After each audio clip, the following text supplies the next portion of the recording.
मेरठ में मेयर का पद एक बार फिर से बीजेपी ने कब्जा कर लिया है और हरिकांत अहलूवालिया जो मेयर प्रत्याशी थे बीजेपी के, वो दूसरी बार मेयर बने हैं। मेरे साथ हैं अहलूवालिया जी, आपको बहुत बहुत बधाई। और बड़ी लीड, करीब करीब 76,000 वोटों की लीड अभी इस समय चल रही है। किसको श्रेय देना चाहेंगे, कितनी उम्मीद जताई थी आपने? देखिए, ये जो भारतीय जनता पार्टी की जीत हो रही है, भारतीय जनता पार्टी की एक अपनी संस्कृति है, भारतीय जनता पार्टी की एक अपनी परंपराएं हैं, अपने संस्कार हैं। भारतीय जनता पार्टी का सभी कार्यकर्ता, हज़ारों कार्यकर्ता अपना नियम अनुसार चलता है और हमेशा महानगर की जनता के बीच में रहता है। हमारे सभी जनप्रतिनिधि, चाहे वो सांसद हैं, विधायक हैं, मंत्री हैं, सभी हमेशा जनता के बीच रहते हैं। और उसके साथ साथ हमारे परम श्रद्धेय प्रधानमंत्री जी की जो कार्यशैली है, उसका पूरा देश में डंका बज रहा है। महानगर की जनता उससे बहुत प्रभावित है।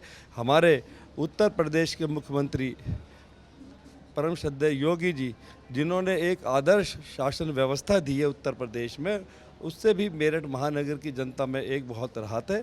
तो इन सभी कार्यों की वजह से भारतीय जनता पार्टी का महानगर की जनता पे बहुत अच्छा प्रभाव है और भारतीय जनता पार्टी के कार्यकर्ताओं पे महानगर की जनता को पूरा भरोसा है कि आने वाले समय में ये इस मेरठ महानगर को भी एक आदर्श और खूबसूरत महानगर बनाकर रहेंगे। सर, ये मिथक था सरकार के साथ कि कभी मुख्यमंत्री नोएडा नहीं जाता था, उसी तरह का एक मिथक था मेरठ में कि मेयर की सीट कभी सरकार जिसकी रहती है यूपी में, उसके प्रत्याशी को नहीं जाती थी। वो मिथक भी टूट गया है।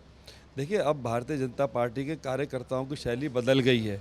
भारतीय जनता पार्टी का कार्यकर्ता अब बिल्कुल 100 मील की रफ्तार से चलता है और अपनी पार्टी के लिए पूरा उसका समर्पण रहता है।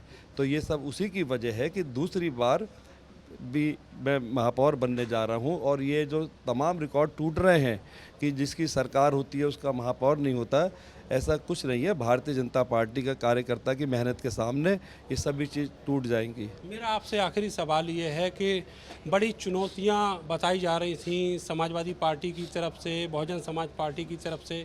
उन चुनौतियों की क्या स्थिति आपने देखी थी और क्या रही है? देखिए, ये चुनौतियां बताई ज़रूर जा रही थी, मगर हम लोगों पे इसका कोई प्रभाव नहीं था। हम सभी कार्यकर्ताओं को ये भरोसा था कि हमारी केंद्र सरकार, हमारी प्रदेश सरकार ने जो काम किए हैं, जनता उससे बहुत प्रभावित है, बहुत खुश है। और जनता अब यहाँ ज़रूर ट्रिपल इंजन की सरकार बनाएगी, ताकि कोई भी हमारा प्रस्ताव जाता है महानगर के डेवलपमेंट के लिए तो उसमें हमें पूरी मदद मिलेगी। तो और एक मेरठ महानगर, एक खूबसूरत मेरठ महानगर होगा। सर, मेरठ स्मार्ट सिटी बनने से पिछली बार रह गया, इस बार ट्रिपल इंजन की सरकार आ गई है, तो ये उम्मीद भी रखे यहाँ की जनता?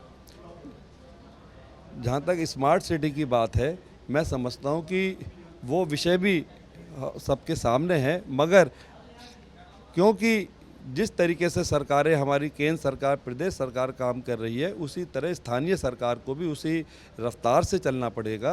और मैंने आपको फिर बताया कि हमारे यहाँ संगठन का बहुत महत्व होता है।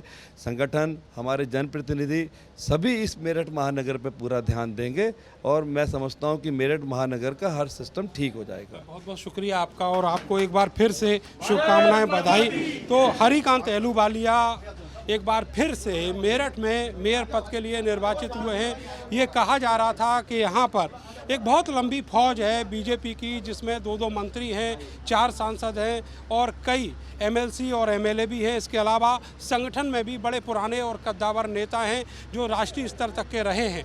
तो उन सबको देखते हुए एक बार फिर से बीजेपी ने ये कर दिखाया है और ये कहा जा रहा था कि समाजवादी पार्टी कड़ी टक्कर देगी, लेकिन ऐसा कुछ भी जमीन पर देखने को नहीं मिला और समाजवादी पार्टी बहुत पीछे छूट गई। बसपा, समाजवादी पार्टी और AIMIM जो है वो आपस में लड़ते रहे और बीजेपी के जो मेयर हैं, बीजेपी के जो मेयर प्रत्याशी हैं, वो एक लंबी लीड के साथ आगे चले गए हैं, निकल गए हैं और अब विजयी घोषित हुए हैं। मेरठ में नया महापौर मिल गया है और अब उम्मीद जताई जा रही है कि मेरठ स्मार्ट सिटी भी बनेगा और यहाँ जो विकास की गंगा है, जो विकास की रफ्तार है, वो काफ़ी आगे तक जाएगी और तेज़ी से जाएगी। कैमरा सहयोगी सानू के साथ मैं नरेंद्र, भारत समाचार, मेरठ।